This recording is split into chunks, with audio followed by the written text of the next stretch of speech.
தெரியுமா? 1 யோவான் 2:17 உலகமும் அதின் இச்சையும் ஒழிந்து போகும், தேவனுடைய சித்தத்தின்படி செய்கிறவனோ என்றென்றைக்கும் நிலைத்திருப்பான். அங்கே வாலிப பிரயாணத்தில் தான் என்ன வரும் அப்படின்னா இச்சைகள். வாலிப பிரயாணத்தில் தான் என்ன வரும்? இச்சைகள். ஸோ நம்ம சர்ச்சுக்கு வரோம். வாலிபம் நாட்களில் யாருக்கு ஒப்பு கொடுக்கணும்? கர்த்தருடைய நாமத்துக்கு நம்ம ஒப்பு கொடுக்கும்போது கண்டிப்பாக நம்ம ஆசீர்வதிக்கப்படுவோம். என் வாலிப நாட்கள்லாம் எப்படி தெரியுமா இருக்கும்? நான் படிக்கவே மாட்டேன். சொல்லப்போனால் 10th சுத்தமாக படிக்க ஓரளவுக்கு படிப்பேன். நான் நல்லாலாம் படிக்கவே மாட்டேன். ஃபெயில் ஆக மாட்டேன். பாஸ் ஆகிடுவேன். ஜஸ்ட்டு பாஸ் ஆகிடுவேன். அப்போ 10th நான் சுத்தமாக படிக்கவே மாட்டேன். ஏன் அப்படின்னா என் ஃபேமிலியில் என் மாமா கூட இருக்கா. அவள் நல்லா படிப்பாள். பயணமாக 400க்கு மேலே தான் மார்க்காக. எல்லாத்துலேயுமே நல்லா படிப்பாள். நான் நல்லா படிக்க மாட்டேன். ஏன் அப்படின்னா அவன் எதுக்கெடுத்தாலும் கேலி பண்ணுவாள். கேலி பாரு குட்டையாக இருக்கேன், நான் பாரு ரொம்ப ஹைட்டாக இருக்கேன், எல்லாத்துக்குமே கேலி பண்ணிக்கிட்டே இருப்பாள். என் ஸ்கூலில் ஃபுல்லாகவே ஒதுக்கப்பட்டிருப்பேன்னா அது நாளாக ஒதுக்கப்பட்டிருப்பேன். ஏன்னா நான் தான் கம்மியாக மார்க் எடுப்பேன். எல்லாத்துலேயுமே ஒதுக்கப்பட்டு தான் இருப்பேன். ஆனால் ஒரே ஒதுக்க மட்டும்தான் நான் சேர்க்கப்பட்டிருப்பேன். யார் அப்படின்னா ஏசப்பா இருப்பேன். எங்கள் அம்மா ஒன்றே ஒன்று சொல்லுவாங்க, படிக்காமல் எனக்கு ஜெபம் பண்ணி என்ன வேணாமல் எனக்கு படிப்பு வரலாம்.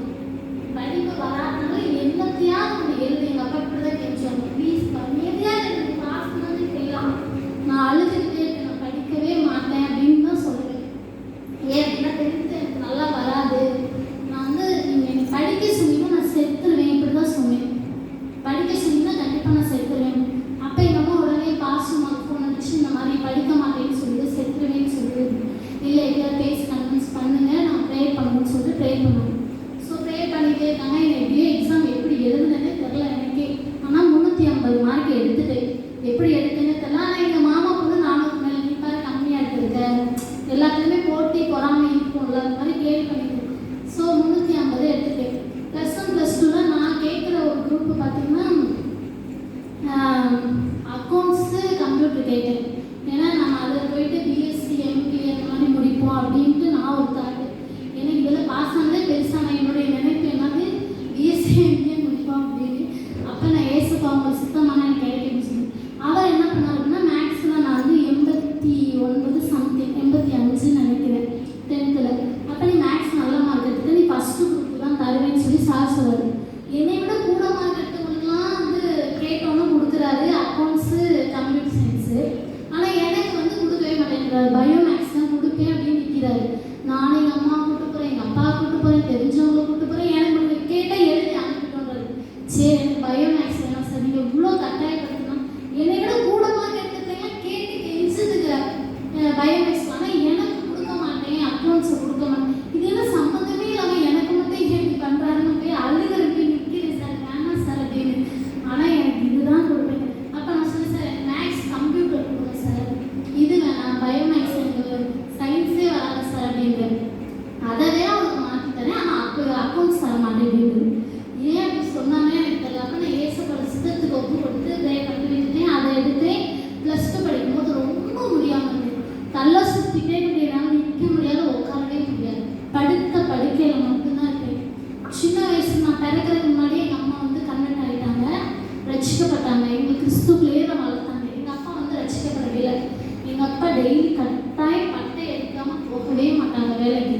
பட்டை அடித்து சாமி கும்பிட்டுட்டு தான் எங்கள் அப்பா வேலைக்கு போவாங்க. எங்கள் அந்த தீபாவளிலாம் தேங்காய் உடைக்கணும்னு அடிப்பாங்க.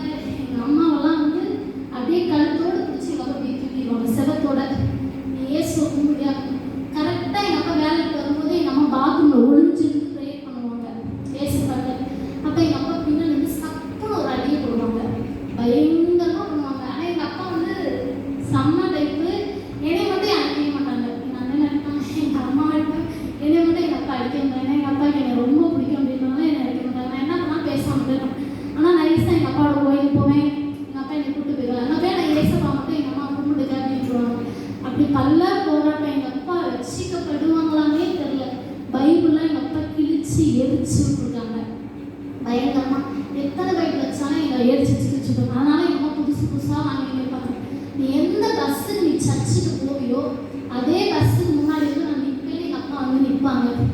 கரெக்டாக எங்கள் அம்மா சொல்லுவாங்க, நீங்கள் எங்கே வேணால் நான் உண்மை உள்ள தெய்வனா நான் ஆராய்ச்சி போகிறேன், உங்களை சாகவே விட மாட்டேன். இருந்துச்சு. ஏன்னா ½ அன் ஹவர் 20 நிமிஷம் கிட்டத்தட்ட ட்ராவல் பண்ணி போகணும். குன்றக்குடியிலேருந்து திருப்பத்தூருக்கு நாங்கள் ஏஜி சர்ச்சுக்கு போனோம். அப்போ பார்த்தோம்னா எங்கள் அப்பா காசு தர மாட்டாங்க, வேலைக்கே காசு தர மாட்டாங்க. எங்கள் அம்மா பக்கத்தில் கடை வாங்கிட்டு சர்ச்சுக்கு போவாங்க, எங்களெல்லாம் கூட்டிகிட்டு போயிடுவாங்க. எதுக்கு எங்கள் அம்மா எங்களை ஃபோர்ஸ் பண்ணுறாங்களோ இல்லையோ ஜபத்துக்கு சர்ச்சுக்கு ஃபோர்ஸ் பண்ணிக்கிட்டே இருப்பாங்க. என்ன சொன்னாலும் எங்கள் அம்மாட்ட ஒரு விஷயம் கேட்டுன்னு வச்சுக்கோங்களேன், அம்மா எனக்கு இருக்காங்க ஜபம், அம்மா இந்த அடிபடிச்சு ஜபம், அம்மா எனக்கு இது வாங்கிட்டாங்க ஜபம். என்னம்மா எதுக்குன்னாலும் ஜபம் ஜபம் ஜபம் ஜபமே சொல்லிட்டே நீங்கள் கட்டுப்பா நான் கொடுத்தா உன்னால் எவ்வளோ கொடுக்க முடியும் நீ சொல்லணும். எங்கள் அம்மா சொல்லுவாங்க, இவ்வளோ தான் கொடுக்க முடியும், என்னால் என்ன முடியுமோ அதை தான் நம்ம வாங்கி கொடுக்கணும். ஆனால் ஏசப்பா நீ நினைக்கிறதுக்கு மேலே அதிகமாக ஃபுல்ஃபில் பண்ண முடியும் அப்படின்னு எங்கள் அம்மா சொல்லுவாங்க. அந்த வார்த்தையை மட்டும் தான் நான் பிடிச்சிக்குவேன். எந்த விஷயமா இருந்தாலும் ஏசப்பட்ட மட்டும்தான் கேட்க ஆரம்பிச்சதுக்கப்புறம் இப்போ எங்கள் அப்பா பார்த்தா பயங்கரமாக அடிப்பாங்க. சர்ச்சில் எங்கள் அப்பா ஒரு நாள் வந்துட்டாங்க, சர்ச்சு வாசனைன்ட்டு அதான் வந்திருக்கா இல்லை வெளில வர சொல்லுங்க அப்படின்னு சொல்லி பாசமாக சொன்னாங்க.